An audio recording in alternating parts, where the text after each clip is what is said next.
हमारे साथ लगातार संवाददाता अंशु भी ग्राउंड जीरो से जुड़ी हुई हैं। अंशु, महिला वोटर पहले से ज्यादा एक्टिव दिखी, तो क्या ये किसी एक गठबंधन के लिए फायदेमंद साबित हो सकता है?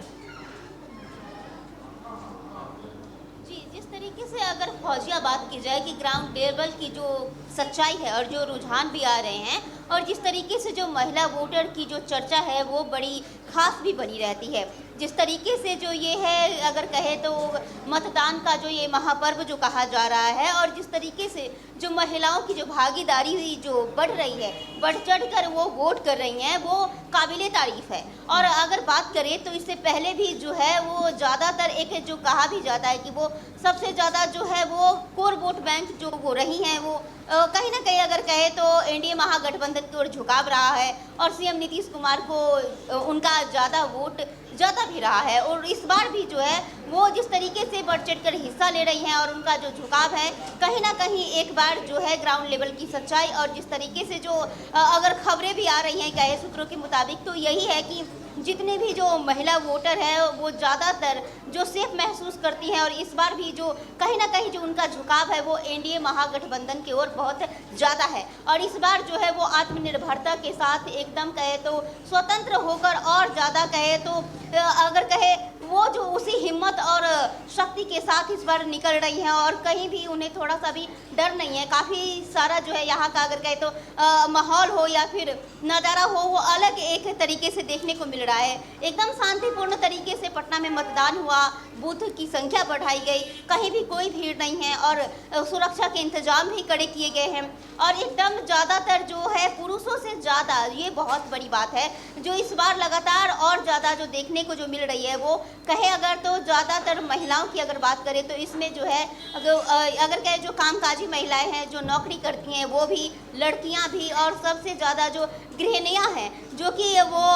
घर के काम काजों से और बाहर भी देखना घर भी, लेकिन फिर भी वो सब जो है बहुत बढ़ चढ़ कर भाग ले रही हैं। वो सब मतदान करने में ज़्यादा रुचि दिखा रही हैं और एक जो हिम्मत है उनके अंदर वो जो कहे कि ये कहते हैं कि उनके पीछे जो एक कोई हाथ है, सुरक्षा का कवच है, ऐसा वो मानती हैं। उन लोगों का भी कहना रहा है कि जिस तरीके से जो बिहार में महिलाओं के लेकर जो एक लड़कियों को लेकर खास तौर पे और कामकाजी जो है महिलाएं जो घर भी संभालती हैं बाहर भी, चाहे लड़कियां हों या फिर भले ही या बुजुर्ग महिलाएं भी हों, हर कोई बेफिक्र होकर जो वोट करती हुई नजर आ रही हैं और उनका जो झुकाव है वो दिख रहा है एनडीए महागठबंधन की ओर दिख रहा है क्योंकि वो सब खुले तौर पे कहती हैं कि हम सुरक्षित है, हम सेफ है। और आज जिस तरीके से जो हम आगे बढ़ रहे हैं, जिस तरीके से हमारा जो ये शक्ति बढ़ा है, हिम्मत बढ़ा है, एक जो कहे आत्मविश्वास आई है वो कहीं ना कहीं ये देन है तो सीएम नीतीश कुमार का देन है और एनडीए महागठबंधन की जो कहे ये सामंजस्य से जो सरकार चल रही है ये उन दोनों का ही देन है। तो कहीं ना कहीं जो सबसे ज़्यादा श्रेय जाता है, झुकाव रहा है वो सीएम नीतीश कुमार की ओर रहा है और उन्हें ये क्रेडिट वो सब भी देती हैं और ज़्यादातर जो वो सब हैं इस बार फिर से चाहती हैं कि एनडीए महागठबंधन की सरकार बने, वो सब खुलकर सांस ले सके। जिस तरीके से वो सब कदम से कदम मिलाकर आगे बढ़ रही हैं, वो सब जो है कहे चार दीवारियों से निकलकर जो कहे एक लंबे सफ़र को तय कर रही हैं, चाहे एजुकेशन का हो या फिर अगर कहे तो शिक्षा, ये फिर रोजगार हो या हर एक क्षेत्र में हो, कदम से कदम मिलाकर आज जो बिहार की महिलाएं बेटियां हर एक क्षेत्र में हैं। चाहे कहे तो वो अगर जो कहे कि कानून के क्षेत्र में अगर देखें तो जो हर एक लेवल, डॉक्टर हो या फिर इंजीनियर हो या फिर यहाँ तक कि जिस तरीके से खेल के क्षेत्र में भी हो, जिस तरीके से जो सीएम नीतीश कुमार के द्वारा जो एक कहे कि खेलो इंडिया का जो रहा है, अगर कहे प्रधानमंत्री नरेंद्र मोदी से लेकर और जिस तरीके से जो है स्पोर्ट्स को जो यहाँ पर अगर कहे तो जो राजगीर में जिस तरीके से जो क्रिकेट स्टेडियम बनाया गया है और जिस तरीके से जो बिहार का जो कॉमनवेल्थ गेम को जो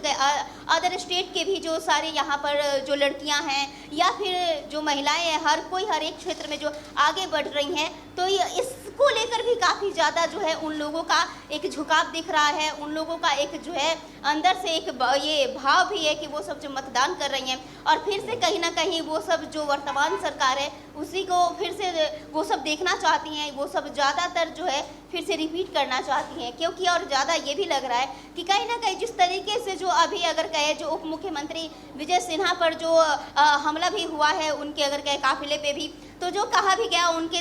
द्वारा भी ये बयान भी जारी किया गया कि ये आरजेडी के द्वारा किया गया है। कहीं ना कहीं जिस तरीके से एनडीए महागठबंधन हमलावर होकर ये बहुत बड़ा आरोप भी लगाते थे कि ये जो आरजेडी और महागठबंधन की सरकार आएगी तो जंगल राज। जी अंशु, हमारे साथ लगातार संवाददाता सोहन भी जुड़े हुए हैं। सोहन, मतदाता जैसे कि आपने 3-4 महीने से लगातार आप ग्राउंड जीरो पर मौजूद रहे, आपने लोगों से बातचीत की और हम तक उनकी राय भी पहुंचाई, तो मतदाता किन मुद्दों को प्राथमिकता दे रहे हैं? विकास, बेरोजगारी या फिर जातीय समीकरण?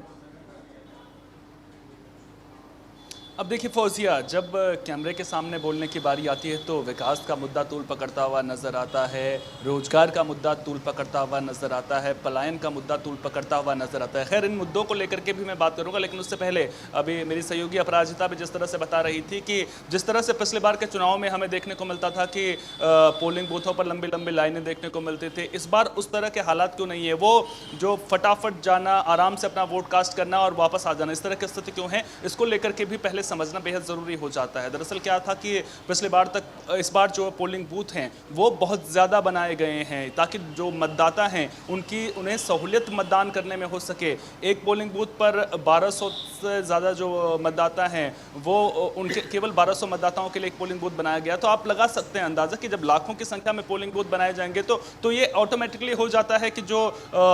परेशानियां मतदाताओं को होती थी उनमें पहले के मुकाबले कमी आएगी। हालांकि अभी भी कई जगहों पर लोगों को परेशानियों का सामना भी करना पड़ा है। एक युवा वोटर्स मेरे साथ में जुड़े थे, वो भी ये कहते हुए नजर आए थे कि पहली बार वोट डालने को लेकर के मैं एक्साइटेड था, लेकिन जब मैं यहाँ पर पहुँचा तो मैंने क्या पाया, मेरा नाम ही वोटर लिस्ट से गायब था। और इस तरह की शिकायतें केवल यहाँ पर सामने नहीं आई हैं, अगर आप सीवान में जाएंगे तो वहाँ पर भी ये दिक्कतें सामने आई हैं। वहाँ पर 150 जो वोटर्स हैं उनका नाम वोटर लिस्ट से गायब मिला है, जिसके बाद वहाँ पर सवाल भी एसआईआर प्रक्रिया को लेकर के उठते हुए जरूर नजर आए हैं। और जब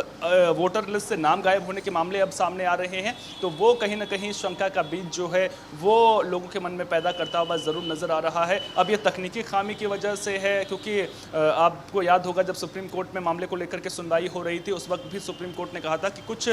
तकनीकी गड़बड़ियां हो सकती हैं, लेकिन उन्हें दुरुस्त करना बेहद जरूरी है और इसके लिए चुनाव आयोग के पास पर्याप्त वक्त भी था। लेकिन उसके बावजूद भी अगर वोटर लिस्ट से लोगों के नाम गायब हुए हैं, जो पात्र मतदाता थे वो नहीं जुड़ पाए हैं, तो फिर ये शंका का बीज बोने का काम जरूर करता है। अब आपने सवाल किया था कि मुद्दे कौन से बड़े इस बार के चुनाव में देखने को मिल रहे हैं। देखिए, हर वर्ग को साधने की कोशिश जो है हर पार्टी की ओर से की गई है। अब आप देखिए, चाहे वो टिकट बंटवारे की बात हो, चाहे वो घोषणाओं की बात हो, हर वर्ग का ख्याल रखने की कोशिश की गई है। अगर टिकट बंटवारे की बात करूं तो एक छोटा सा उदाहरण मैं आपको दूंगा। मुंगेर प्रमंडल में अभी तक हमें क्या देखने को मिलता था, वहां पर महागठबंधन की ओर से यादव पर ज़्यादा दांव खेला जाता था और यादव मतदाताओं को साधने की कोशिश लगातार की जाती थी। लेकिन इस बार महागठबंधन की ओर से वहां पर जो भूमिहार प्रत्याशी हैं उन पर दांव खेला गया है और इसी के जरिए जो है सेंधमारी करने की कोशिश एनडीए खेमे में की गई है। दूसरी तरफ अगर आप चले जाइए मिथिलांचल की ओर, आप दरभंगा चले जाइए, समस्तीपुर चले जाइए, तो वहां पर जो मल्लाह वोटर हैं उनकी तादाद बहुत ज़्यादा है। पिछली बार महागठबंधन के जो इस बार के साथी हैं वीआईपी के मुकेश सहनी, वो एनडीए के साथ थे, तो उसका फायदा वहां पर जो है, अब सरायरंजन विधानसभा की बात कर लीजिए, वहां पर ज़्यादा तादाद थे तो वहां पर विजय कुमार चौधरी को मिलता हुआ नजर आया था। इस बार वो वोटर्स जो हैं वो महागठबंधन के साथ में जाते हुए नजर आ रहे हैं, क्योंकि मुकेश सहनी वहां से महागठबंधन का हिस्सा इस बार हैं। अब ऐसे में सवाल ये उठता है कि जाति आधारित जब राजनीति की बात होती है, मुद्दा जरूर उठता है कि जाति के आधार पर वोटिंग नहीं होनी चाहिए, विकास के मुद्दों को प्राथमिकता देनी चाहिए। लेकिन चाहे टिकट बंटवारे की बात हो, चाहे बात लोगों की ही क्यों न कर लें, जाति का जो फैक्टर है वो पीछा छोड़ता हुआ नजर नहीं आता है। अब जब मुद्दों की बात करते हैं तो युवा क्या कहते हुए नजर आते हैं? युवा ये कहते हुए नजर आते हैं कि उन्हें बिहार में ही नौकरी चाहिए, बिहार में ही रोजगार की व्यवस्था होनी चाहिए, पलायन बिहार से रुकना चाहिए, औद्योगिक इकाइयां यहां पर लगनी चाहिए, शिक्षण संस्थानों की जो स्थिति है वो बेहतर होनी चाहिए, स्वास्थ्य सुविधाएं लोगों तक मिलनी चाहिए। लेकिन जब यही युवा वोट डालने के लिए पोलिंग बूथ पर जाएगा, तब क्या इन्हीं मुद्दों के आधार बनाकर वोट डालेगा या फिर जो जाति का जिन्न निकलकर सामने आ जाता है उसके आधार पर वोट डालता हुआ नजर आएगा? ये यक्ष प्रश्न आज भी बिहार की राजनीति में, बिहार की सियासत सियासत में गूंजता हुआ नजर आता है। दूसरी तरफ महिला वोटर आते हैं। महिला वोटरों को साधने के लिए हर वर्ग की ओर से जो है तमाम कोशिशें यहाँ पर की गई हैं। हर वर्ग ये कोशिश करता हुआ नजर आया है कि महिला वोट बैंक जो है उसके साथ में नजर आए। अब तक इंटैक्ट जो है नीतीश कुमार के साथ में महिला वोटर नजर आती थी, लेकिन महागठबंधन की ओर से जो नौकरी का दांव खेला गया है हर परिवार को, तो उससे महिलाओं के मन में एक सवाल ये जरूर उठता है कि अगर तेजस्वी की सरकार बनेगी तो क्या उनके परिवार से भी किसी एक को नौकरी मिल जाएगी। जीविका दीदियों के लिए जो सैलरी की बात कही गई है तेजस्वी यादव की ओर से, तो वो भी एक दांव चला है, उसका भी कितना असर होगा वो देखने वाली बात होगी। लेकिन जिस तरह से महिला वोटरों को लेकर के कहा जाता है कि नीतीश का साथ साधने की बहुत कोशिश की गई है, दोनों तरफ से ही बड़ी बड़ी घोषणाएं और वादे की गई है। शुक्रिया सोहन आपका हमारे साथ जुड़ने के लिए और पूरी जानकारी हम तक पहुंचाने के लिए।